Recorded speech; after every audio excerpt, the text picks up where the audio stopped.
Hey, this is Dylan from Week 6 Robotics, and we built this robot, Desperation, for the 2018 FRC game First Power Up. First, we decided that we were going to build a robot that would initially have a good chassis, a good scoring mechanism for the switch, because that's primarily what rookies would be focusing on and generally contributing to a team. Obviously, we got a little bit out of hand along the way, but there are a few things that we brainstormed and we didn't actually get to implement. Of course, a lot of people were thinking about the 2007 ramps for the lifting at the end of the game. We had a long discussion about that and we ended up not building it simply because complexity and time. We also were going to have lift, and we never had the time to fully implement that as well, mostly because we ran out of time again, because we decided to do scoring on the scale as well as the switches. I guess to start off, our intake was not this nuts. We initially were going to do something a lot less complex and do just a basic chain bar and have it stay parallel, either a chain bar or a 4-bar. Unfortunately, that devolved because we did not have chain or sprockets to do so. So the result was this last-minute desperate attempt to make this work. But as you can see, it works pretty well. It takes the power cube here and then flips it up on the top onto this table.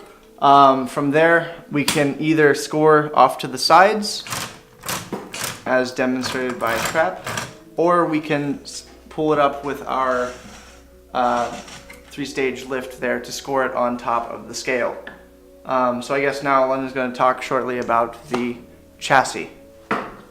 So this is our chassis, and a huge thanks to the teams Audi, Spectrum, and our fellow R3D team Orion for giving us a ton of parts that made us able to be able to build such a chassis that we have here. Also, a really big thanks to our sponsors Purple Heart Armory and Rev for just giving us a ton of parts that we needed, giving us materials. These chain guards that you see right here were also given to us by Purple Heart Armory. So just having all of these materials was really, really helpful in getting us started on this robot. So if you look at our chassis, a really big part of this game is being able to navigate the really dense field and also being able to go really fast, because delivering power cubes across the field is going to be a big congestion point. So if you look at our chassis here, we have small wheels. We wanted to do bigger wheels so that way we could get up the incline to get onto so that way we could climb at the end of the game, but we didn't have the wheels to do that. We do think that bigger wheels are going to be necessary to get up that incline. If you look at the rest of our chassis, you can see it's very narrow, so that way you can get around a lot of obstacles and other robots. Our gearboxes are geared. We have a shifter in there, an Evo shifter from Andy Mark, so that way we can have a high speed and a low speed for speed and also pushing power.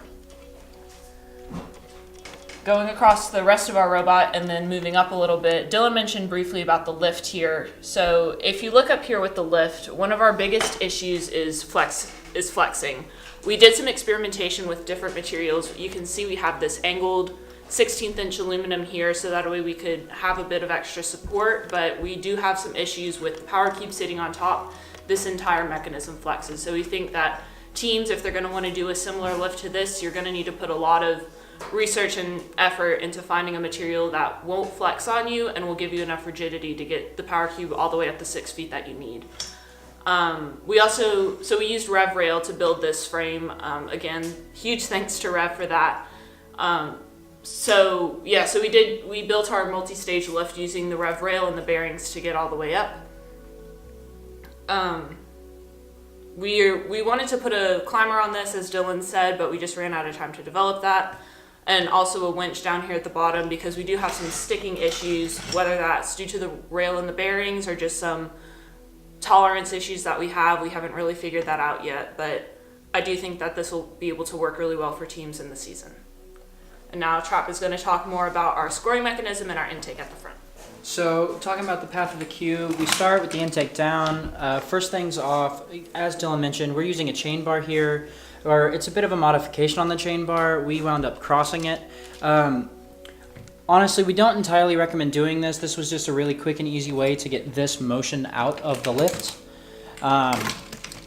Personally, I'd recommend having separate motors both here and here so you can get both of these to have angles of freedom so you can do whatever it is that you need to score.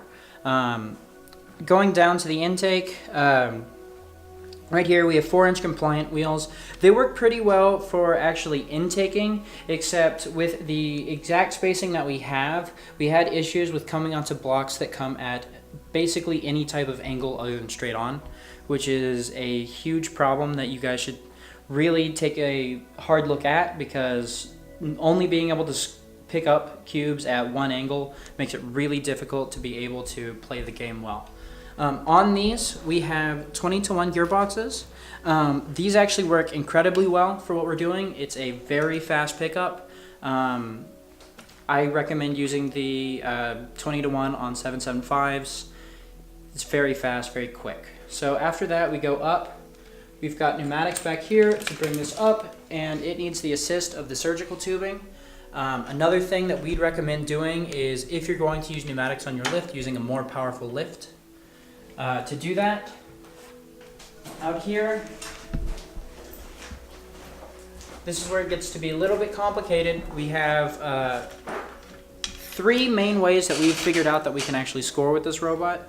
The 2 were the original plan, which were we were able to score left and right. And it's kind of up to the personal opinion on your team on whether or not you think that's a necessary thing, because up in the front, we figured out that if we are able to position the shooter just right, the intake just right, we're able to turn it into essentially a shooter. It gets right over into the lower scale, the switch. In conclusion, this robot, well, it plays the game hopefully as we intended to. However, obviously there's some shortcomings, as we didn't get the climb done, and we don't have the large enough wheels for it to go up on the ramp. So those are some serious improvements that need to be made for it to actually play the game.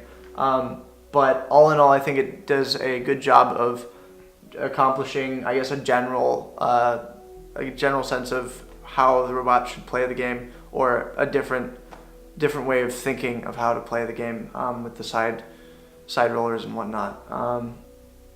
Finally, a huge shout out to all our sponsors, Rev for sending us Rev Extrusion, this awesome PoE cable. Don't ever use barrel connectors again, because PoE cables are amazing. And then our sweet LEDs that you'll see in the reveal video.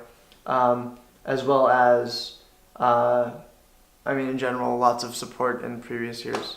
Also, thanks to Audi for supplying us with batteries and anything that we need really when we drop by, and also to Spectrum for doing the same. All in all, I think this was a good build, and we'll see you guys at week 6.